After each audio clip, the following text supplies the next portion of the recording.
And now, from beyond our dimension, this is the JeffMara podcast. Here's Jeff. My guest is David Nino Rodriguez, American heavyweight boxer that was formerly ranked 13th in the world by the WBC and 12th by the WBA. Besides boxing, David has had 2 NDEs, one of them after a brutal knife fight, which we will learn about today and more. David, thank you for joining me and welcome. Thank you for having me, Jeff. I've had 2, and I haven't talked about these in a really long time because I've kind of moved on. So it's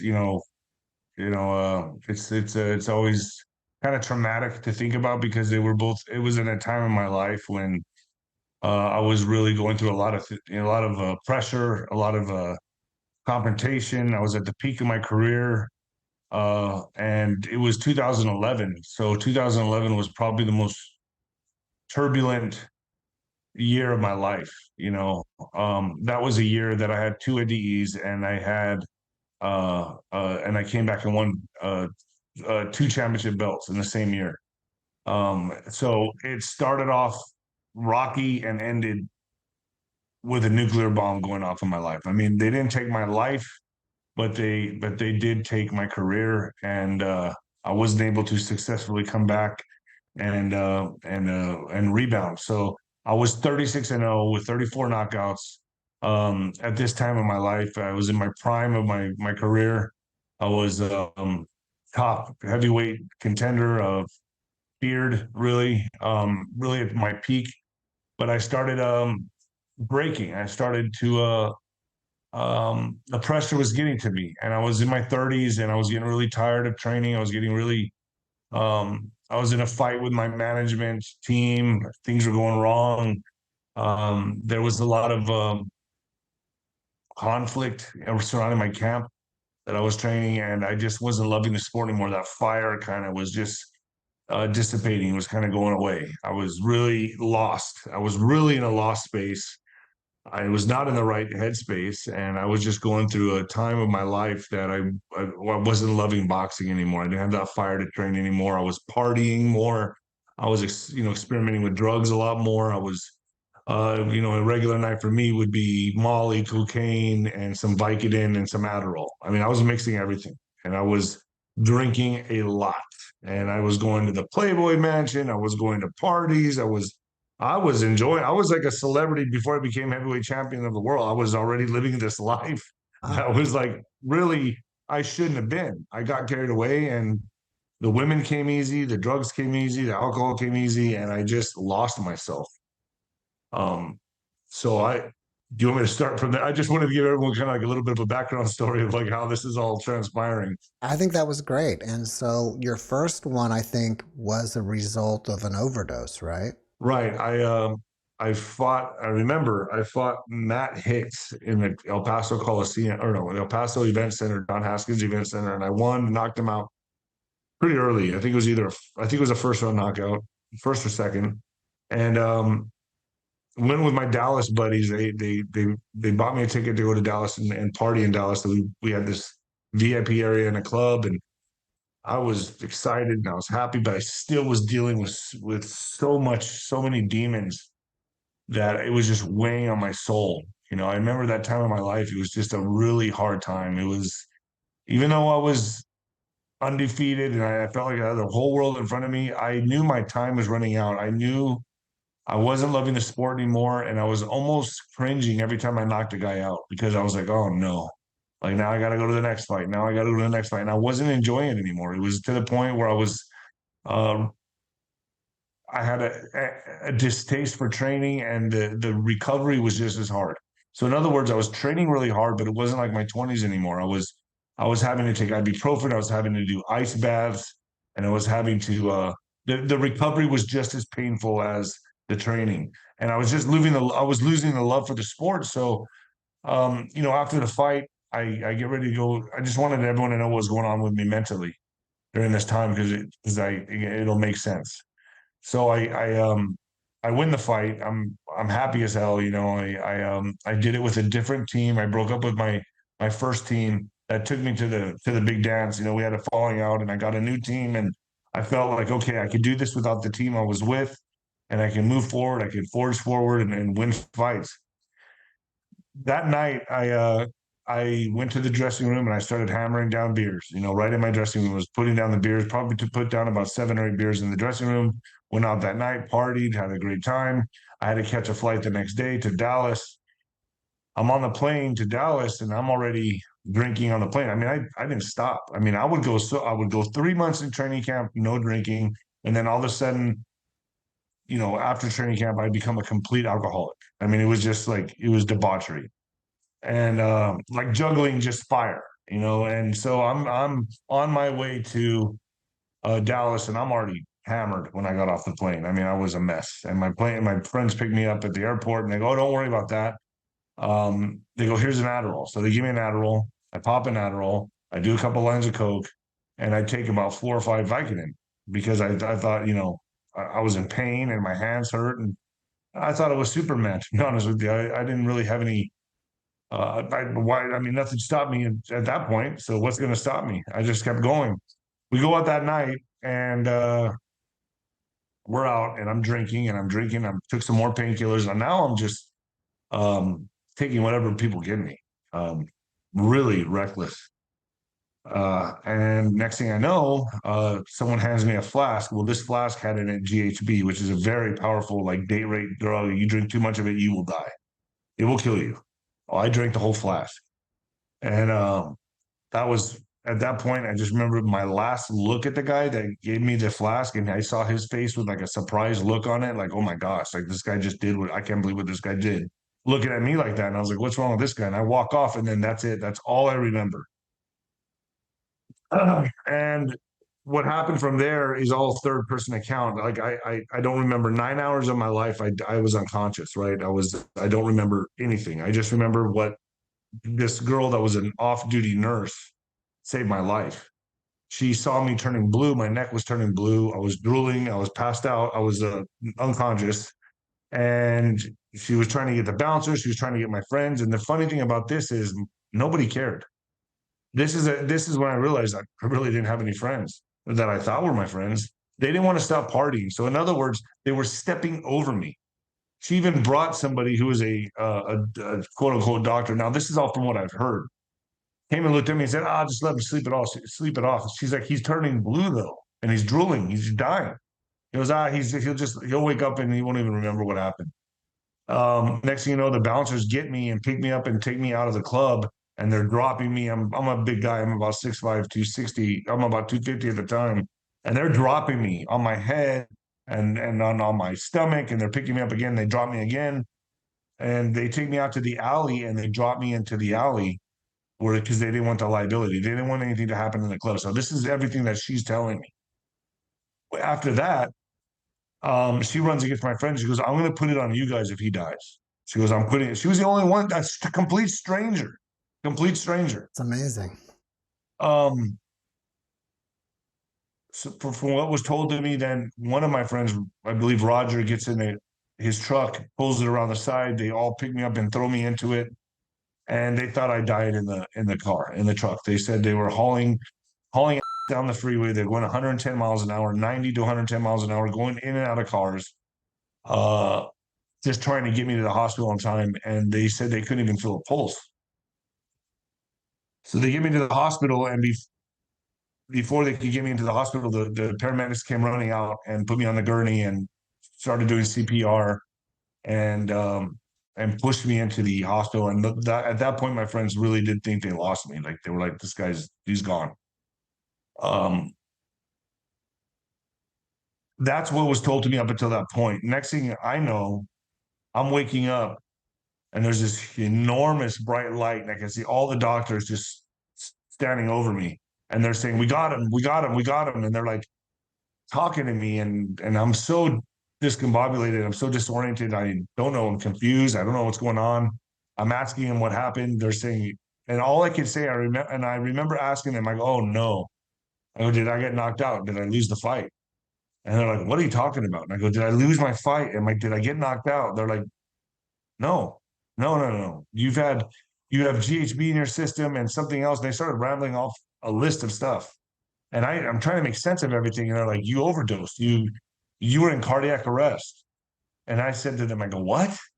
And then the doctor comes up to me, and this is the state of mind I was in at the time, because the doctor comes and sits next to me and goes, what's your name? I go, David Rodriguez. And he says, what city are you in? I said, Dallas. And then he said, and then he goes, we lost you. And then I said, excuse me? And he goes, you lost you. And then I looked at him, and the first thing I said to him was, oh, man, you should have let me go. And that's the state of mind I was in at that time. Next thing you know, I'm in ICU, and I'm thinking about what happened. And I'm like, I started asking the nurse, because they had a suicide watch there because they thought I tried to kill myself. So they had nurses doing a suicide watch routine where they would take shifts, and they would come and sit next to me because they didn't trust me because of the remark I said and the amount of GHB that I took, which maybe, I look back at it now, maybe I did try to kill myself. Maybe it was something I tried to do. I was trying to get out of the situation, and the nurses are all taking turns sitting there watching me, praying over me and reading the Bible. And and I'm in the ICU, and I'm like, are you sure? I go, I'm alive. Because I had the dream. I thought it was a dream that I saw myself in a casket, and I saw my parents crying over me. So I saw that, and I was in a suit, and I saw this. It was like an alternate universe. It was like a alternate timeline. So I know that I saw myself in a casket, dead, with a blank look on my face, and my parents were crying over my casket, and that's really what I remembered on the time that I was gone. So I was asking the nurses, I'm like, I couldn't make sense of anything that was happening. And next thing you know, they say, I was in ICU for about 2 days, and then they said they're going to take me into a regular room. So they decided to take me into a regular room, and they're wheeling me in there. And the minute I get into this regular room with one of the nurses or the suicide nurses that was there with me, comes up with me into the regular room, and I turn on the television. And the minute I turn on the television, it's a Spanish station talking about a boxer named Paco Rodriguez passed away. And I was like, and she goes, and it said something Rodriguez. I didn't see the first name. It said Rodriguez Muerto. It was a Spanish station. And the lady next to me, I go, and it shows everyone lighting candle vigils at this guy's house. And he was a boxer. Same name as me. His name was Paco. My name's David. And later in the program, I saw that it was Paco, but same name as me. A boxer died the same weekend that I almost died. And the lady looks at me and she goes, "You're right here, though." And because she was confused too. She looked at the TV and looked at me and goes, "But you're sitting right, you're here." She goes, "What are they reporting on?" And I was like, it was the first thing that I turned on when I got in that room. And as we're watching it, this shows the kids' parents crying. And I'm sitting here going like, how is this even happening? Like, I'm so disoriented. I know I saw my funeral. And now I'm seeing this kid with the same name as me that died. And then she gets up and she goes, I got the heebie-jeebies. And she did like this little dance, and she walked into the restroom. She goes, this is crazy. And she goes in and starts talking on the phone to one of her friends or something. And I'm sitting there going, what just happened here? Like, I couldn't make sense of any of it. Same weekend, same name, a boxer. I thought I know I passed, but I thought I saw my funeral. Was I in another timeline? It just, none of it made sense to me. And really, honestly, me talking about it, I still don't make sense of it. I still can't make sense of what happened. It still doesn't make sense. It's a pretty wild mystery. Was this other guy a real person? Yeah. A real person that died? He was a real boxer, a real fighter. Yeah. Wow. Yeah. And this was in 2011. So, you can even check on it. I'd like to know. I haven't looked into it at all. I just know that I remember that's the first thing that I turned on, and I remember looking at it going, okay, and then I pictured my family. I pictured my family crying. Like, this could have been me. Like, this could have been me. And I don't know. That's just as strange as it gets. It was like the Twilight Zone, honestly. Like, that's really what happened. Anyway, I check out of the hospital a few days later. I get back in training camp. I forget it. I put it behind me. I'm still dealing with a lot. I still have a lot of demons. I have not quit drinking. I'm training, but when I'm training, I'm not drinking. It's only when after I was done with a fight that I would go into this behavior. And so the next part of the year, I go and win 2 more heavyweight championship belts.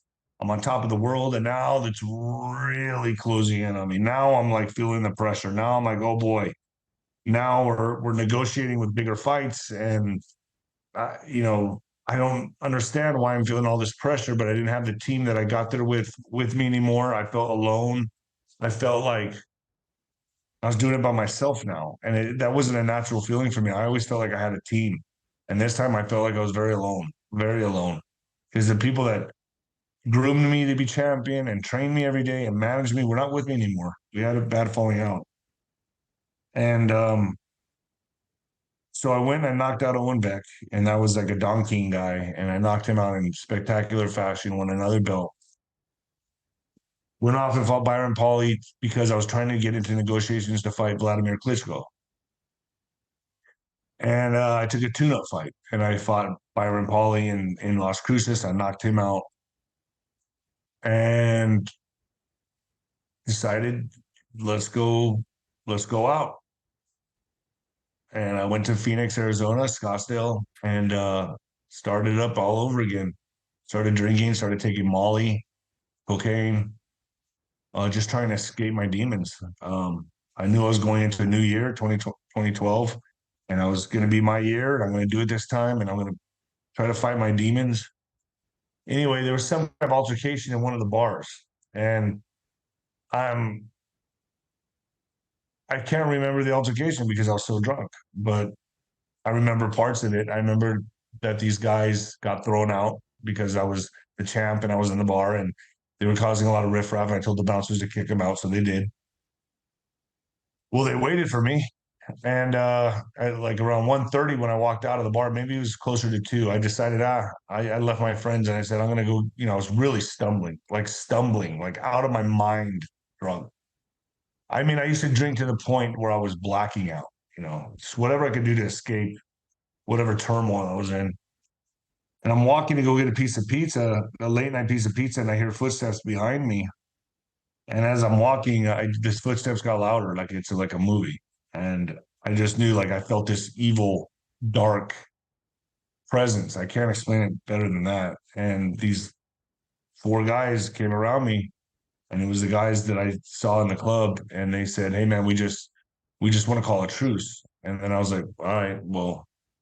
And then one of the guys to put out his hand for me to shake it, and I was stumbling. I was swerving. I had no friends around me. I left my friends, and I beelined it. I went the opposite direction. I was going to walk all the way to the condo. And next thing I know, I just remember this flashing light, this neon sign that was flashing. And when I was shaking this guy's hand, I just saw this silver glare. And when I looked, right when I looked, boom, and he slit my throat. Can you see it? Yeah. Mm-hmm. Yeah. So all that, and then my whole face fell off. Huh. And when you could see my neck bone, you could see everything. Like I just remember I bent over and blood just started spilling out of my neck everywhere. That blood stain was there for 8 years after that. Anyway, it splattered all over the cement. And I'm trying to catch my blood and like put it back in my neck. It's kind of strange the reaction you get when and all of a sudden adrenaline hit me and I go, I'm dead. I'm dead. This is it. I'm dead. Like there's no coming back from this one. And as that's happening, I just hear yells and screams, and I just started feeling really lightheaded. Like all of a sudden, like in an instant, man, I was losing so much blood. And and as I look to my left, they're still surrounding me, and they still have the knife. This guy, and I can't put their faces. I do not remember what they look like, and thank God. And I just remember this guy's with his knife like this, getting ready to come at me again. And then one of my friends comes running around my left shoulder. He didn't know what was going on, and I just see him go like this. And then they started stabbing my friend. So now my friend's getting stabbed in the forearm and in the shoulder. He saved my life, basically. I fell down. my friend came in and looked at me, and I remember he didn't even think about what happened to him. He just looked at me and he goes, "Oh my God," his face just his face went white. And when I saw his face go white, even after him getting stabbed, looking at me, I knew I was in a bad situation. I knew it was over. Next thing I know, I just remember these legs running up to me in a dress, and it was a girl, and it was because it was in December. This was in December when this happened, and she tied my face with a scarf. She put a scarf around my face and lifted my face up and tied it to stop the bleeding. Next thing I know, I'm getting wheeled into an ambulance and I'm coming in and out of consciousness. And at that point, it was really weird because I remember I could see everything from a different perspective. I could see the paramedics covered in blood.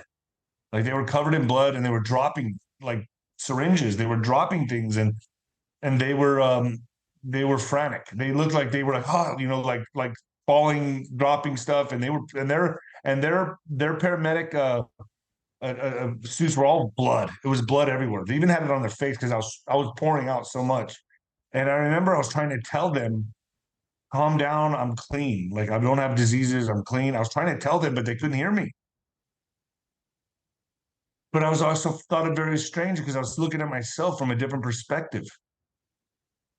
It was very, and at that moment, it was like that was it. It was over. That was over, and I wake up, and I next thing you know, I'm what I was trying to tell them so frantically, but no, actually, it wasn't frantic. I wasn't. They were frantic. I wasn't. I was calm. I was very calm, and I was very at peace.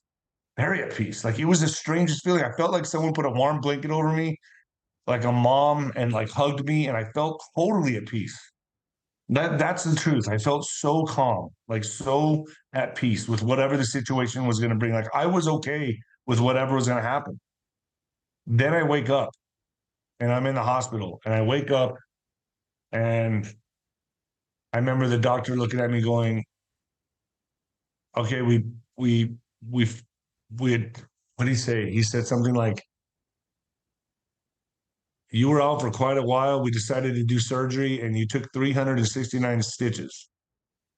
And then I said, and then I felt it. He goes, ah, and he stopped me because I had bandages all over my face. My face was just padded out to here with bandages and blood.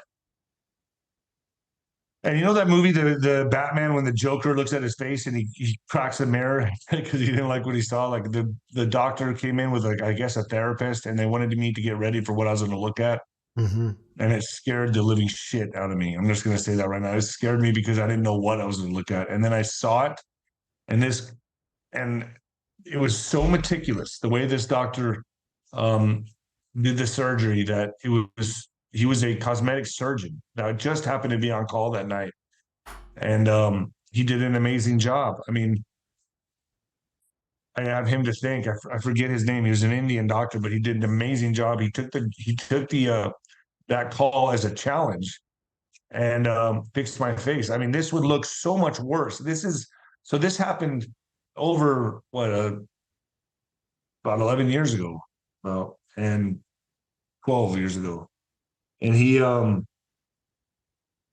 did an amazing job, man. I have him to thank for this. But it never after that, I just never was the same. I just it never really I never healed from it. I mean, I forgave these guys. I felt like I was it was my fault because I put myself in that situation. And you drink and you do stupid things, you pay the consequences. And I'm just to let your audience know, I'm 3 years and 8 months sober this month. So I've been 3 years and 8 months sober now. That's great. And I've been clean and I'm living such a better life. And my life turned around once I went sober, and it really came to the point that I had to ask God, like, what do you want from me? And then I just heard, well, you never really gave me a chance. Like you never really gave up anything so I can improve your life. And I thought to myself, so after that incident happened, I went back into the ring and got knocked out. I wasn't mentally there. I lost on NBC Worldwide Sports or whatever, and I was beating the guy and I got caught and I got dropped. I got knocked out. It was a hell of a fight. Darnell Wilson. I give him all the credit in the world, but I went in there prematurely. I wasn't right mentally. I wasn't right emotionally. And lost another time after that. I said, you know what? Boxing has nothing left for me anymore. I obviously am not the same guy. Had one more fight, knocked the guy out, and I left with a win on my record. And I threw out my back, and then I had emergency back surgery, and that was it. And I bowed out gracefully and said, "This sport is done. I'm done with this sport. I don't know what happened, but a nuclear bomb went off in my life." And from there, I went through about 10 years of massive depression and just feeling lost. Like I hit rock bottom and found out rock bottom had a basement. Like it was bad, you know. And I went from hero to zero, man. I went from Superman flying with a cape to crashing down into the cement, being looking like a paraplegic. Like nobody wanted to be around me. I lost all my friends. Um, Tables turned, man, and I can say now that God has worked a miracle in my life, and I have a successful podcasting business, and I am very happy and peaceful, and I've accepted it. It still hurts to talk about because I know just how great I was of a fighter, and it's my fault. I have to take responsibility for throwing away my dreams, and that I take responsibility for that. I don't put that on anyone else. I don't even put the people that stabbed me or slit my throat. I don't put anything on them. It was my fault. I was a train going the wrong way fast, and what happened happened. I'm just very fortunate that I'm here. Now I question many times, I question to myself, am I in an alternate timeline? Is this what it was? Did I switch timelines? Because I know I saw myself dead in a casket. You know, I really saw that visual. So, and I could it have been a dream? Yeah, I guess it, but what are the chances it was a dream that when I was dying? You know what I mean? Like it doesn't make a lot of stuff doesn't add up. And then what happened in the ambulance, you know, the feeling of just being taken care of, like I was being cradled, you know, in the worst situation. I'm talking about blood gushing out of my neck, and then all of a sudden I feel this calming feeling of just like everything's okay. Like I was with my mom, like when I was a baby. And then I can see the paramedics like dropping and frantically trying to work to like not let me die, you know. I mean, it's just, you know, Did you see the paramedics from outside of your body? yeah, I saw them from a different perspective. I saw them from inside I was inside the ambulance, but I saw them panoramic. Like it was weird. Like maybe you were up on the ceiling of the No, I wasn't ambulance? up on the ceiling. I was just like barely above, like just right. It was almost like as if I was up looking at them like this, but I was down Mm-hmm. and I was just seeing everything. And I Feel was telling them, please don't, you know, don't worry. And obviously they couldn't hear me, but I was saying, don't worry, I'm clean. I'm clean. I was very confused, but comfortable. Do you feel Like, that you oh, finally surrendered to death and I that's did. when you had the experience? And another thing, okay, so the last thing I remember on that before that happened was I was praying to my mom and my dad and my sisters telling them goodbye. And I was saying sorry in my head. I was saying, I'm sorry I did this. Sorry I did this.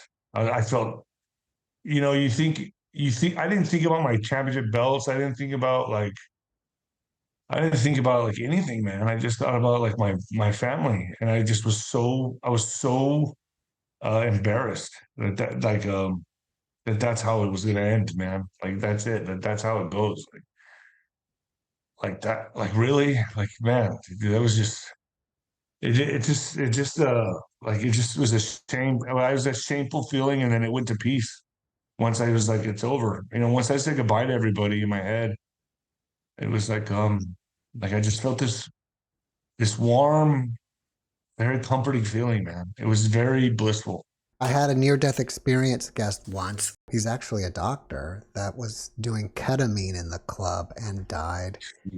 And the interesting thing is it's similar to yours. I think he decided he had to come back because it was too embarrassing for his family that he died in the club.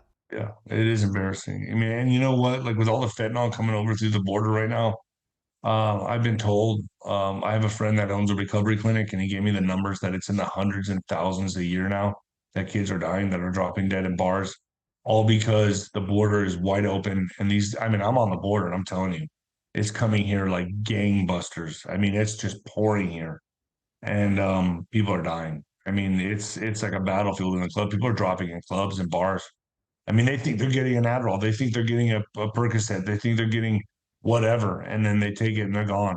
You know, This may be interesting for you, and I say this quite often that one podcast leads into another. And literally, yesterday's podcast was a guest that was involved in a car accident, and she felt like she quantum jumped timelines, and she doesn't even have complete memories of this lifetime. Have you lost any memories?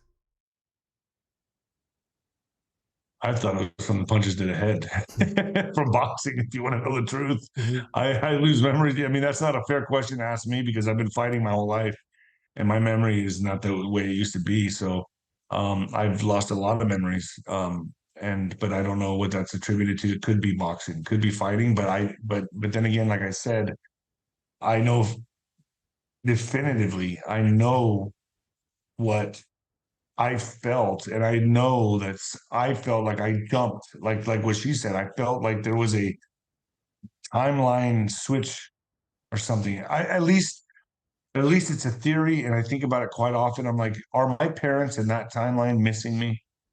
Like, are they there? And sometimes I try to talk to them, and because I don't know. I mean, this is such a mystery, and it really is. I know this is the podcast to do this on, but yeah, it's a mystery to me, man. I'll never know.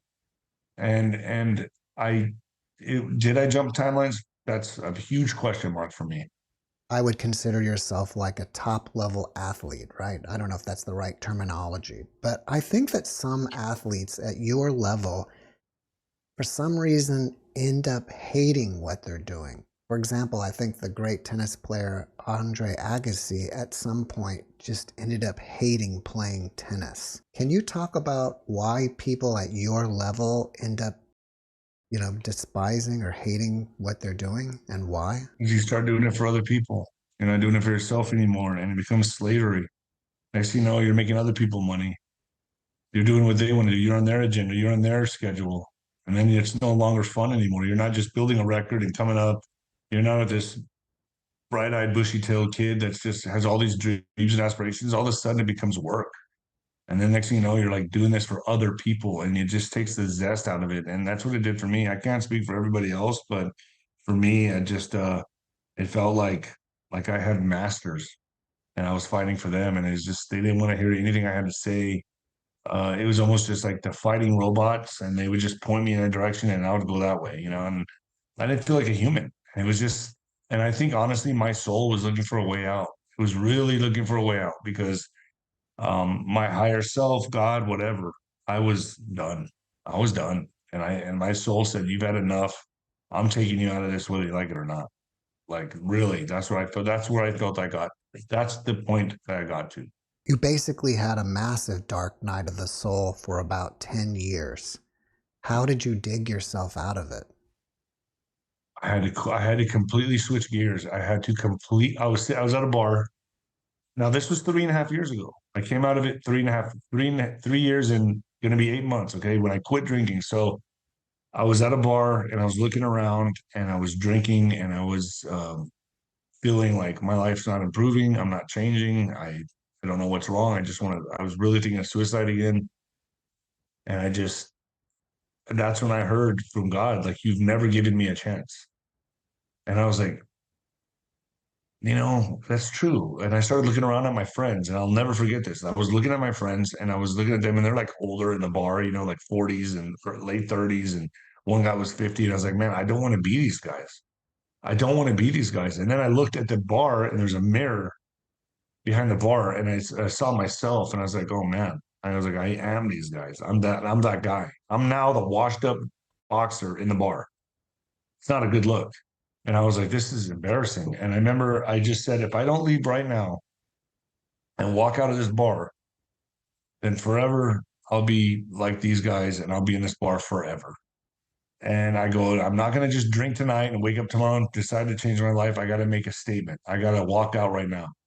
And I tested myself. I was like, all right, let's see what you got. Let's see if you're gonna do it. I put the beer down and I walked out of that bar and I never went back. And I said, bye guys. And they're like, where are you going? Wait, come back. We got shots coming. And I was like, I'm out.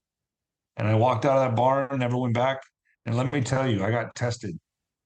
Like God was not done testing me after that because my dad went into the hospital. He needed to have a heart valve replacement. Immense stress was on my life at that point. I just freshly went sober, decided to go sober. Next thing you know, my dad's in the hospital 2 months later. I'm 2 months sober and like really being tested. Like I may lose my dad. My mom didn't know what to do. My sister was a wreck. I mean, I was holding the family together.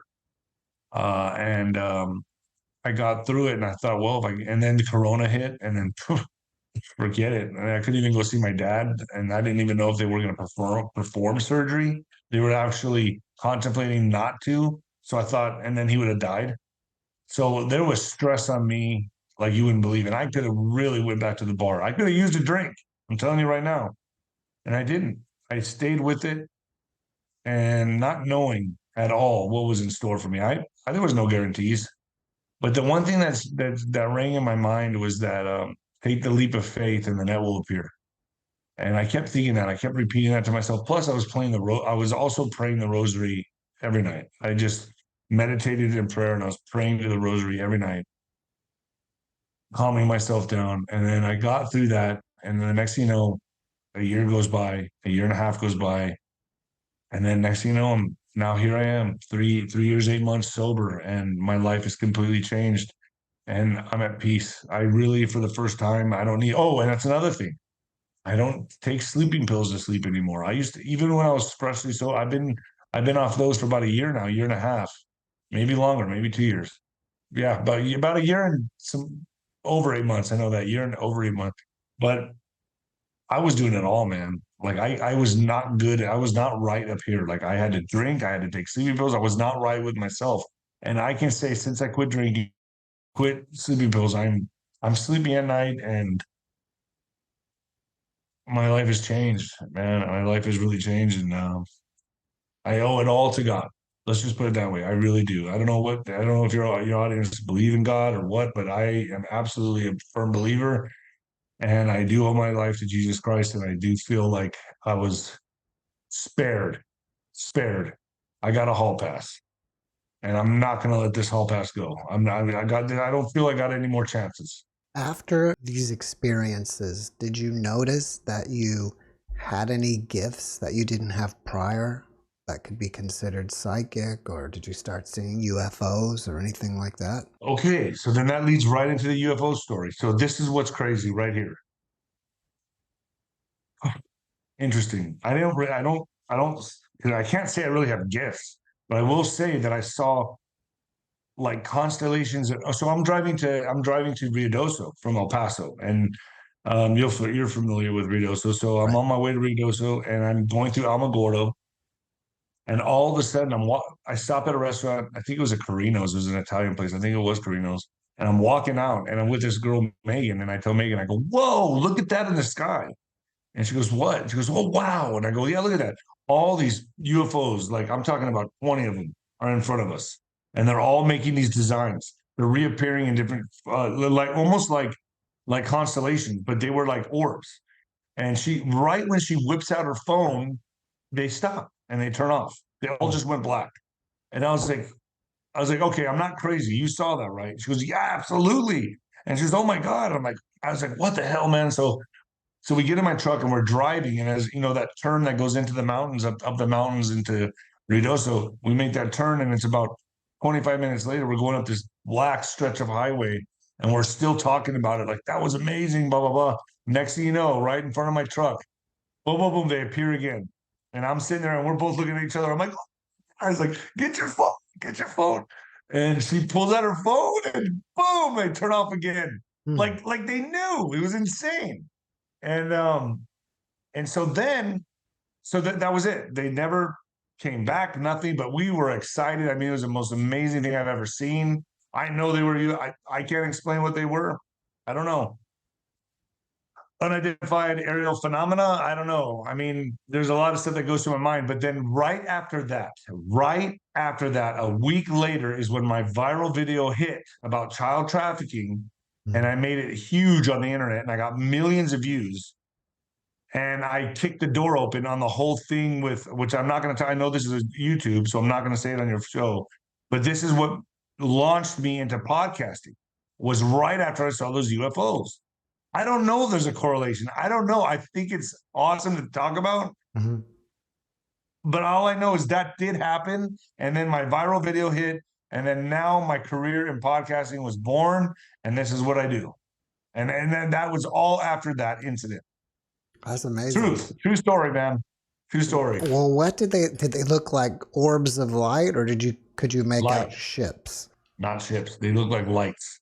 They look like orangish, reddish, green, whitish, orange. They were like pulsing, and they were all different colors, and they were all making different formations.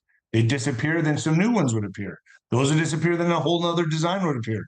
And then when she pulled out her phone, they all went black. Like they all turned off, like they were conscious. And it was amazing. And I just remember, like, we talked about that for weeks. And we never stopped talking about it because it was such an amazing thing. When you really experience something like that, you don't stop talking about it. It's an amazing thing. And then I don't know if it had anything to do with the viral video. I often wonder, but it's fun to think about. I don't know if there's any correlation at all, but I know that it was, it's just a coincidence, sure. But I did see those. And those are right outside of, on my way to Reynosa. New Mexico, your favorite place. I've had enough near-death experiencers start seeing UFOs that I have a theory now that when you cross the veil, it changes your body energetically, that now the UFOs can spot you. Like they see a different signature within your energy system, and that's maybe why they appeared in front of you. Here's what's strange is that I met a girl, I feel like she's a twin flame. Complete polar opposite of me. I'm a hothead. She's calm, talks me off a ledge every day. But so we were we were in Santa Fe, and I was telling her the UFO story. He takes a picture of this hotel in Santa Fe. Okay. I can show you I'll send you the picture when she gets here. She takes a picture of it, and there's two orbs above the hotel, two of them, perfectly symmetrical, both right there above the hotel, two white orbs. And she goes, "Oh my gosh." After I was telling her the story of the UFOs, she takes that Snapchat picture and we looked at it. She goes, "Look at that." And I was like, "What?" I couldn't believe it. I couldn't believe it. And then we still have that picture. I could send it to you. It was right over the hotel in Santa Fe. And that was after that. So I didn't see him with my eyes. It was only until after the picture I looked at it and I go, "Wow, what the hell?" That's crazy. So yeah, maybe you're right, dude. I'm open to everything now. I've noticed that my life did completely vertical jump to where it was at after those experiences. Completely. In a good way, right? Yes, an amazing way. It's awesome. Yes, a completely different life. But what's important to know is I'm holding up my bargain. I'm not drinking. I'm not doing drugs. I'm holding up my bargain. That's great. So I feel like that's the spiritual contract right there. I feel like, okay, we'll give you a second chance, but you can't drink and you can't go back to that life. Don't slide. So that's how I feel. And I'm not doing it. So, and I'm 3 years and 8 months this month. So, well, for people that are just discovering you for the first time, what kind of content are you posting on your podcast? Well, it's a lot. Like I had Danny and Brinkley. It's really about the deep state war. It's political, but it's really about like I have Nino's Corner.tv, and where I have a lot of I have whistleblowers. I have people coming out speaking out against what's happening right now with everything that's going on in the government. It's kind of a whole different thing from what you do, but that's why I was so interested to come on your program, because what I'm doing is a completely different genre. It's a whole different demographic, but with I am in love with the stuff you talk about, because these things happen to me It's the story of my life. The UFOs are a story of my beginning, and I love this stuff. And I will talk anything about UFOs, Mhm. near-death experiences, and Sasquatch. Okay. Oh, yeah, we didn't even get into Bigfoot. Have you seen any out Yeah. there? I mean, there's a No, lot of beautiful I've never, forests in New Mexico. yeah, I've never had the privilege of that, but I will say I'm a firm believer in it. So, I know I've had a guest on my show on YouTube that we talk about Sasquatch. He's in the intelligence agencies and he talks about it. He talks about it like he knows the guy, like he knows who they are. Wow. He just talks about him like, no, like no big deal.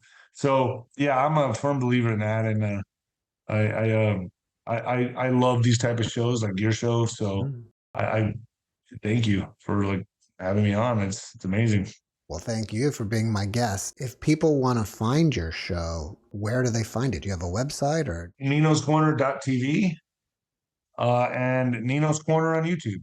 I have a pretty big audience. I got about 277,000 subscribers, and I have a show every Monday, Wednesday, and Friday in the morning, 9:30 a.m. And we talk about the deep state war, and I go into it and everything that's happening in the political realm. So This is a uh, live show? I do it live every Monday, Wednesday, and then I post interviews too. Like I just had Daniel Brinkley on. Hmm. Daniel Brinkley's a friend of mine, and then I have like different guests, with different perspectives and different outlooks, and we all come on and we talk about what's going on. So that's my forte. But After, this is stuff is like my first love, actually. well, after watching this podcast, people may want to reach out to you and ask you questions. Are you up for that? 100%. 100%. I have no problem doing that. I love to help people. Um, oh, that's another thing. During the time that I was going through my dark night of the soul, I was helping kids. I was helping bullied kids. I was speaking at schools for no money. And yeah, I was showing up hungover, but I was going and I was, I was talking to kids. Probably smelled like a liquor cabinet, but whatever.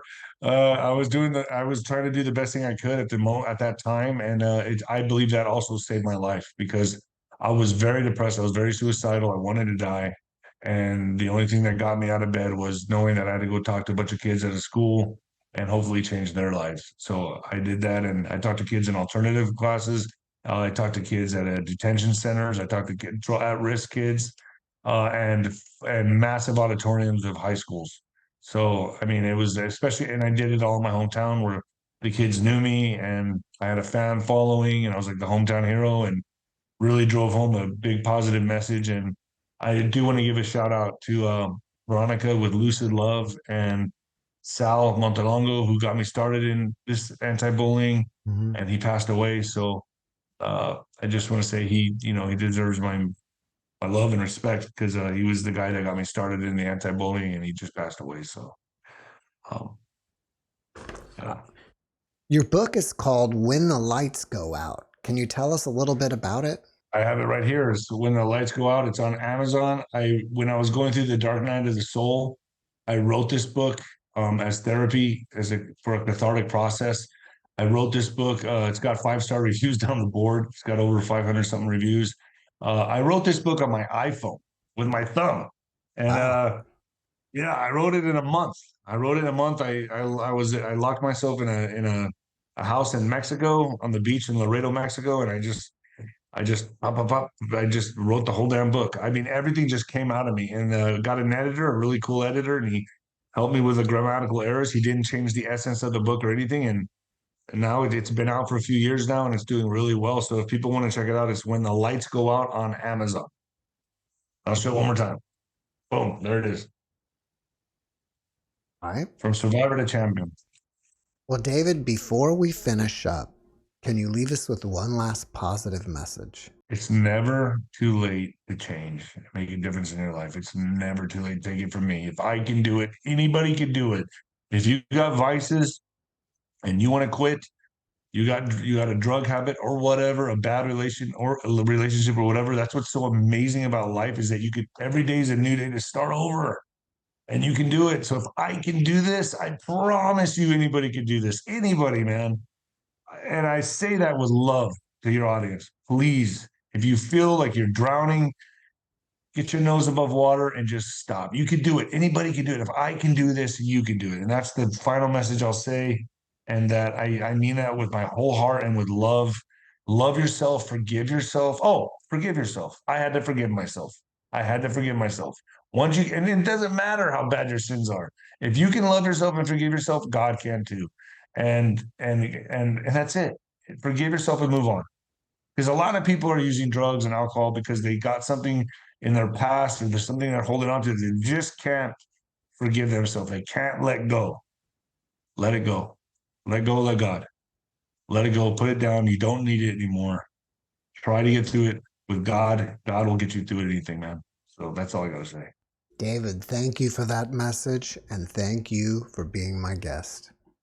You got it. You got it, Jeff. And you're welcome to come on my show anytime, man. We can have some fun talking about UFOs and stuff and Right. near-death experiences. Sounds great. All right. All right. Thank you, huh? Thank you. Take care. Keep in touch, Jeff.